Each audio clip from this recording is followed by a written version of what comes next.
संस्कृत काला से सर्वेषां हार्दं स्वागतम। प्रिय छात्र और छात्राओं, आज हम 10वीं कक्षा की स्पंदना पाठ्य पुस्तक का तृतीय पाठ सौराष्ट्र गौरवम पढ़ते हैं। सौराष्ट्र गौरवम मतलब अपने राष्ट्र का गौरव। अस्माकं चिंतने राष्ट्रस्य अवधारणा अति प्राचीना विद्यते। अस्माकं हमारे चिंतन में राष्ट्रस्य राष्ट्र की अवधारणा अति प्राचीन विद्यते है। हमारे चिंतन में राष्ट्र के गौरव की जो अवधारणा है वो अति प्राचीन है।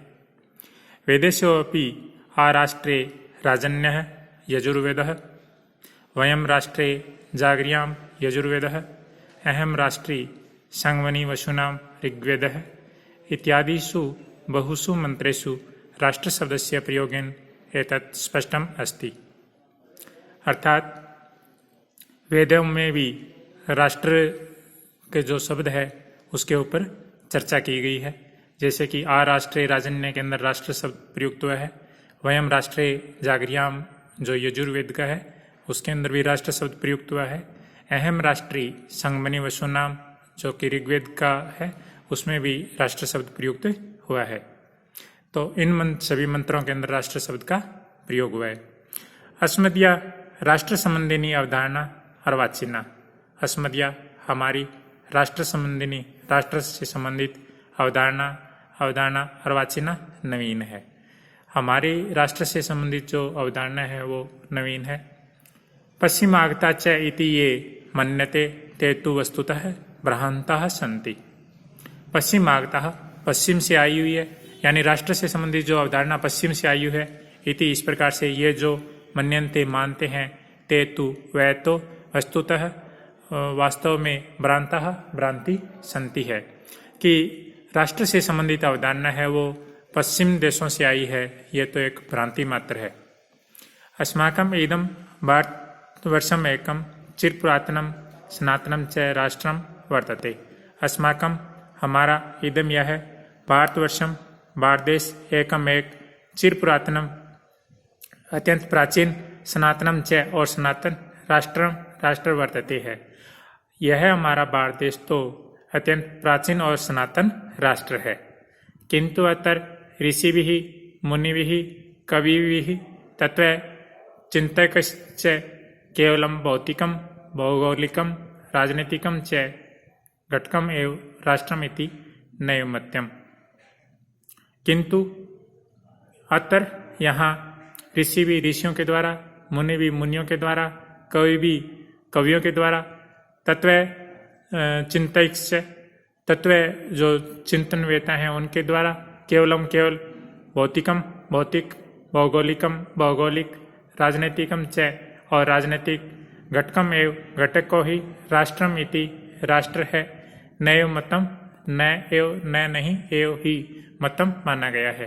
किंतु यहाँ ऋषियों के द्वारा, मुनियों के द्वारा, कवियों के द्वारा और तत्व चिंतन वेताओं के द्वारा केवल भौतिक, भौगोलिक और राजनीतिक घटनाओं को राष्ट्र नहीं माना गया है। राष्ट्रम इति यद उच्यते तत्र एकम चेतनम सांस्कृतिकम घटकम मतम। राष्ट्रम राष्ट्र इति इस प्रकार से यद जिसे उच्यते कहा जाता है, तत् वहाँ एकत्रम एक चेतनम चेतन सांस्कृतिकम सांस्कृतिक घटकम घटक मतम माना गया है। तो राष्ट्र जिसको माना जाता है उसमें एक चेतन सांस्कृतिक घटक को भी माना गया है। वयम इदम राष्ट्रदेवम मन्यामहे। वयम हम सभी इदम इसको राष्ट्रदेव मन्यामहे मानते हैं। हम सभी इसे राष्ट्रदेव मानते हैं। एतद् वै भारतम अस्माकं दृष्टौ न कश्चित् मृत्पिंडो वा भूखंडो वा विद्यते अपितु मातृभूमि ही अस्ति। एतत् इसके बाद वही हम सब के द्वारा भारत अस्माकं हमारा दृष्टि में नहीं कश्चित कोई मृत पिंडो मिट्टी का पिंड व अथवा भूखंडो भूखंड विद्यते है, कि हम सभी यह मानते हैं कि हमारा राष्ट्र है वो हमारी दृष्टि में केवल एक मिट्टी का पिंड अथवा भूखंड नहीं है, अपितु मातृभूमि हस्ति, अपितु मातृभूमि है। अपितु परंतु ये अवयव शब्द हैं, ये हिंदी और संस्कृत में दोनों एक ही तरीके से बोले जाते हैं। यथा ये भी अवयव शब्द है और किल ये भी अवयव शब्द है। यथा किलोक्तम अथर्ववेदे, यथा जिस प्रकार से कि किल निश्चित रूप से उक्तम कहा गया है अथर्ववेदे, अथर्ववेद में माता भूमि पुत्रो अहम पृथ्व्या, माता भूमि यह भूमि मेरी माता है, पुत्रो पुत्र अहम में पृथ्व्या पृथ्वी का, कि ये भूमि मेरी माता है और मैं इसका पुत्र हूँ, ऐसा अथर्ववेद में कहा गया है। ऋग्वेदे अपि कथितम अस्ति, ऋग्वेद में अपि भी कथितम कहा गया है, अस्ति है। पृथ्वी माता धौ में पिता, पृथ्वी मेरी माता है और आकाश है वो मेरे पिता हैं। धौ का मतलब होता है आकाश। मातृभूमि ही पितृभूमि ही पुण्यभूमि ही धर्मभूमि ही कर्मभूमि ही देवभूमिश्च, मातृभूमि पितृभूमि पुण्यभूमि धर्मभूमि कर्मभूमि और देवभूमि इति एवं विविधै रूपेतास्ति भुवन मन मोहिनी इयम् अस्माकं भारत माता इति एवं इस प्रकार के विविध रूपेतम अस्ति, विभिन्न रूपों वाली भुवन मन मोहिनी, भुवन का मतलब संसार का, मन मोहिनी मन को मोहने वाली, इयम यह है अस्माकम हमारी भारत माता की मातृभूमि पितृभूमि पुण्यभूमि धर्मभूमि कर्मभूमि देवभूमि, इस प्रकार से विविध रूपों वाली ये हमारी भारत माता इस संपूर्ण विश्व का मन मोहने वाली है। राष्ट्र संबंधी न है, राष्ट्रीयता संबंधी न है, राष्ट्र गौरव संबंधी न है, राष्ट्र भक्ति संबंधी न केचन श्लोकाः अस्मिन् पाठे संकलिताः सन्ति। राष्ट्र संबंधी न, राष्ट्र से संबंधित, राष्ट्रीयता संबंधी न है, राष्ट्रीयता से संबंधित, राष्ट्र गौरव संबंधी न है, राष्ट्र गौरव से संबंधित, राष्ट्र भक्ति संबंधी न और राष्ट्र भक्ति से संबंधित केचन कुछ श्लोकाः श्लोक अस्मिन् पाठे इस पाठ में संकलिताः सन्ति संकलित हैं। तो इस पाठ में राष्ट्र से संबंधित, राष्ट्रीयता से संबंधित, राष्ट्र गौरव से संबंधित, राष्ट्र भक्ति से संबंधित कुछ श्लोक हैं, वो इस पाठ में विभिन्न ग्रंथों से संकलित किए गए हैं।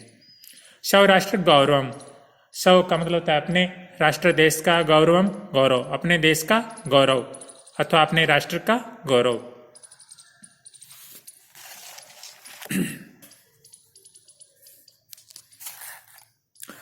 उत्तरम यत् समुद्रस्य है हिमाद्रश्चैव दक्षिणम वर्षम तद भारतम नाम भारती यत संतति। विष्णु पुराणम, ये विष्णु पुराण से गृहीत एक श्लोक है। उत्तरम, उत्तर में यत जिसके, समुद्र से है समुद्र के, हिमाद्रश्चैव दक्षिणम, हिमाद्र का मतलब होता है हिमालय, च एव और ही दक्षिणम दक्षिण में, यानी जो समुद्र से उत्तर में है और हिमालय से दक्षिण में है, ऐसा देश वर्षम तद भारतम, यानी ऐसा भारतवर्ष नाम वाला देश है। भारतीय यतर संतति, और भारतीय अर्थात भारतीय तद यतर जहाँ संतति संतान है, यानी भारतीय उसकी संतान है। अन्वय अस्मिन् प्रकारेण अस्ति। यत् समुद्रस्य उत्तरम हिमाद्रे चैव दक्षिणम यत्र भारती नाम संतति तत् भारतम वर्षम नाम। यत् जो समुद्र से, समुद्र के उत्तरम उत्तर में, हिमाद्रे च एव दक्षिणम, यत् जो समुद्र से, समुद्र के उत्तरम उत्तर में, हिमाद्रे हिमालय च और एव ही दक्षिणम दक्षिण में, कि जो समुद्र से उत्तर दिशा में है और हिमालय से दक्षिण दिशा में है। यतर भारती नाम संतति, यतर जहाँ भारती भारतीय नाम वाले संतति संतान है, और भारतीय नाम वाले उसके संतान है, यानी भारतीय सभी जो भारत के निवासी हैं वो उसके संतान है। तत् भारतम वर्षम नाम, तत् वह भारतम भारतवर्षम वर्ष नाम नाम, और उसका भारतवर्ष नाम है।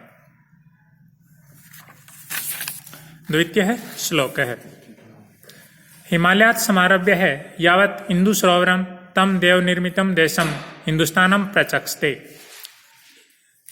हिमालयात्, हिमालय से समारभ्य प्रारंभ होकर के हिंदू सरोवरम हिंद महासागर यावत तक यह देश है जो देश स्थित है कि जो हिमालय से प्रारंभ होकर के हिंद महासागर तक जो देश स्थित है, देव निर्मितम देवताओं द्वारा निर्मित तम उस देश को हिंदुस्तान प्रशस्ते कहा जाता है। देव निर्मित उस देश को हिंदुस्तान कहा जाता है। यानी जो हिमालय से प्रारंभ होकर के हिंद महासागर तक जो देश स्थित है, उस देव निर्मित देश को हिंदुस्तान कहा जाता है। तृतीय है श्लोक है। द्वितीय श्लोक बृहस्पत्यागम से उद्धृत है। गायन्ति देवाः किल गीतकानि धन्यास्तु ते भारत भूमि भागे स्वर्गः पैवर्गः आपस्पद मार्ग भूते भवन्ति भूय पुरुषा श्रुत्वात् विष्णु प्राणम। तो ये विष्णु प्राण से प्रेरित है तृतीय श्लोक। अन्वयन अस्मिन् प्रकारेण अस्ति। देवाः किल गीतकानि गायन्ति। देवाः देवता किल निश्चय रूप से गीतकानि गीत गायन्ति गाते हैं। देवता ही उस देश के निश्चित रूप से गीत गाते हैं। यत् कि धन्यः तु ते पुरुषाः सन्ति। धन्य है तू तो ते वे पुरुषाः पुरुष सन्ति हैं कि वे पुरुष तो धन्य हैं। ये स्वर्गात् पैवर्गात् आस्पद मार्ग भूते, स्वर्ग और अपवर्ग यानी नरक, आस्पद यानी मध्य के मार्ग भूते मार्ग वाला भारत भूमि भागे, भारत भूमि देश श्रुत्वात् देवत्व से भूय पुनः भवंती होते हैं कि देवता भी उस देश के गीत गाते हैं जिस देश के पुरुष तो धन्य हैं, जिसमें स्वर्ग और नरक दोनों के मार्गभूत होकर के उस भारत भूमि पर देवत्व के कारण लोग एक बार जन्म लेकर के पुनः जन्म लेते हैं।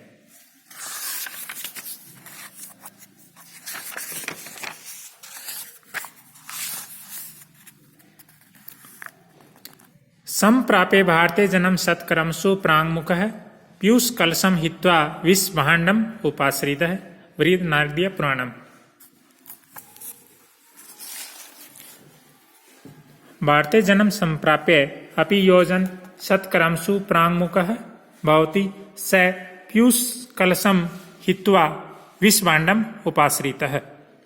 भारत में जन्म संप्राप्य प्राप्त करके अपि भी योजना जो लोग सत्कर्मों से प्रांगमुख है मुंह मोड़ते हैं, भवती होता है स वह पीयूष कलशम हित्वा, अमृत पीयूष कलशम का मतलब होता है अमृत के कलश को हित्वा छोड़ करके विष मांडम विष के पात्र को उपाश्रित है प्राप्त करता है। कि भारत भूमि में जन्म प्राप्त करके भी लोग जो उसके सत्कर्मों से विमुख होते हैं वो उसी प्रकार से होते हैं जिस प्रकार से कि अमृत कलश को छोड़ करके विष के पात्र का आश्रय लेते हैं अथवा उस विष पात्र से विष पीते हैं। वृद्ध नारदीय पुराणम से गृहीत है ये पंचम श्लोक। एक देश प्रसूतस्य सकाशात अगर जन्मन है स्वयं सम श्रीत्रम शिक्षरन पृथ्व्याम सर्व मानवा मनुस्मृति से गृहीत है चतुर्थ श्लोक। एत देश प्रसूतस्य, इस देश में जन्म लिए हुए अगर जन्म न है श्रेष्ठ जो लोग हैं उनका सकाशात उसके सामीप्य के कारण पृथ्वी पर सर्व मानव सभी मनुष्य स्वयं चरित्रम स्वयं अपने अपने चरित्र के अनुसार शिक्षा प्राप्त करते हैं। इस देश में जन्म लेकर के या इस देश में जन्म लेने वाले श्रेष्ठ लोगों के सामीप्य से, श्रेष्ठ अगर जन्म का मतलब होता है श्रेष्ठ लोगों के सकाशात सामीप्य के कारण पृथ्वी पर सभी मनुष्य हैं वो अपने अपने चरित्र के अनुसार शिक्षा ग्रहण करते हैं या ग्रहण करनी चाहिए। शिक्षण के अंदर विधिलिंग लकार है, प्रथम पुरुष बहुवचन।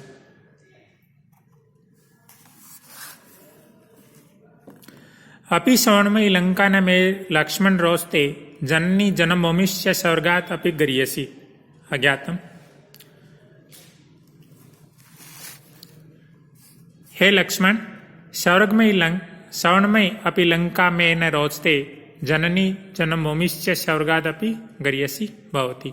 हे लक्ष्मण, सवर्णमयी सोने की अपि भी लंका में मुझे नहीं रोचते अच्छी लगती है। कि हे लक्ष्मण, मुझे सोने की लंका है वो भी अच्छी नहीं लगती है।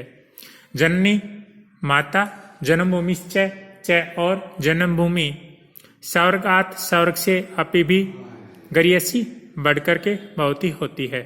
कि हे लक्ष्मण, सोने की ये जो रावण की लंका है वो मुझे अच्छी नहीं लग रही है, क्योंकि जननी और जन्मभूमि है वो दोनों स्वर्ग से भी बढ़कर के होती हैं। ये श्री राम जी का कथन है जो कि लक्ष्मण को कहा गया है। राष्ट्र दृष्टिम नमस्याम राष्ट्र मंगल कारिण्यम यया विना न पश्यन्ति राष्ट्रम सवनिकट स्थितम। अमृत वाग्भवाचार्य के द्वारा ये ग्रंथ से उससे ग्रहण किया गया है। राष्ट्र मंगल कारिण्यम राष्ट्र दृष्टिम नमस्याम है। राष्ट्र मंगल कारिण्यम, राष्ट्र का मंगल करने वाली, राष्ट्र दृष्टिम, राष्ट्र की दृष्टि को नमस्याम है, नमस्कार करते हैं।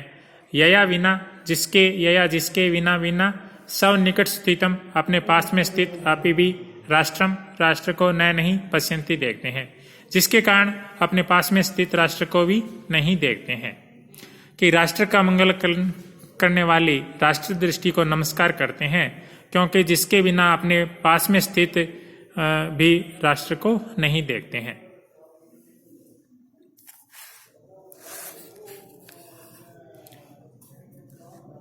समान संस्कृति मताम यावती पितृ पुण्यभु तावतीम भूम आवृत्य राष्ट्रम एकम निगद्यते। यानी ये भी अमृत वाग्भवाचार्य से ही गृहीत है। समान संस्कृति मताम जनानाम यावती पितृ पुण्यभु तावतीम भूमम आवृत्य एकम राष्ट्रम निगद्यते। समान संस्कृति मताम, समान संस्कृति मानने वाले जनानाम लोगों की, यावती जितनी पितृ पुण्य भू, जितनी पैतृक और पुण्य के द्वारा अर्जित भूमि होती है, तावतीम उतनी भूमम भूमि को आवृत्य है आवरण करके अथवा ग्रहण करके एकम एक राष्ट्रम राष्ट्र निगद्यते कहा जाता है। यानी उतनी भूमि को आवरण करके ही एक राष्ट्र कहा जाता है। यानी समान संस्कृति मानने वाले लोगों की जितनी पैतृक भूमि और पुण्य भूमि होती है, उतनी भूमि को दृष्टि में रखकर ही या आवरित करके ही एक राष्ट्र कहा जाता है।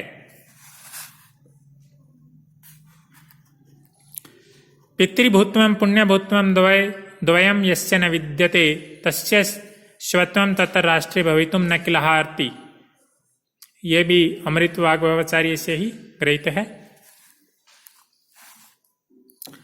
पितृभूत्वं पुण्यभूत्वं इति द्वयं यस्य न विद्यते तस्य तत्र राष्ट्रे स्वत्वं भवितुं न अर्हति किल।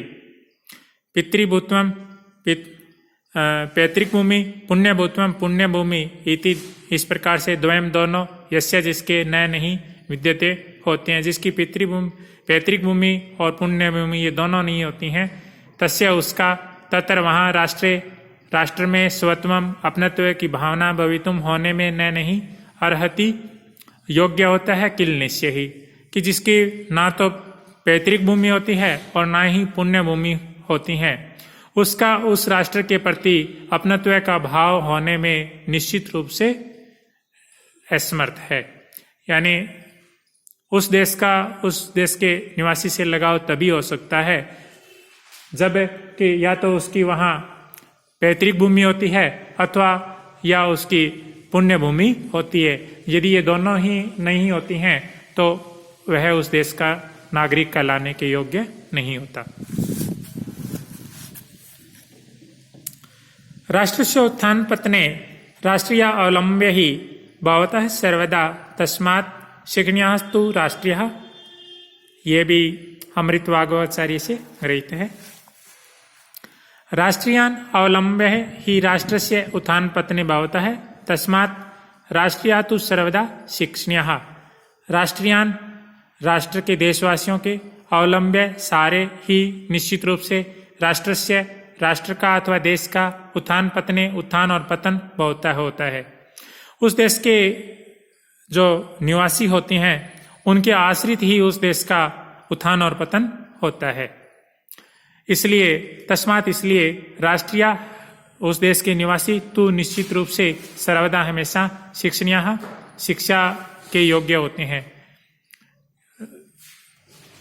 उस देश के निवासी ही या उस देश के निवासियों की उस देश का उत्थान और पतन होता है। इसलिए उस देश के निवासी निश्चित रूप से शिक्षित होने चाहिए।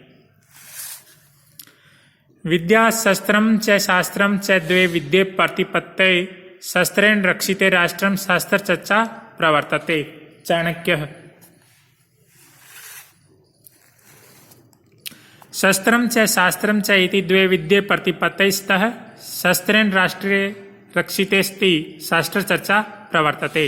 शस्त्रम च शास्त्रम च, शस्त्र और शास्त्र इति इस प्रकार से दो विद्ये विद्यमान होते हैं।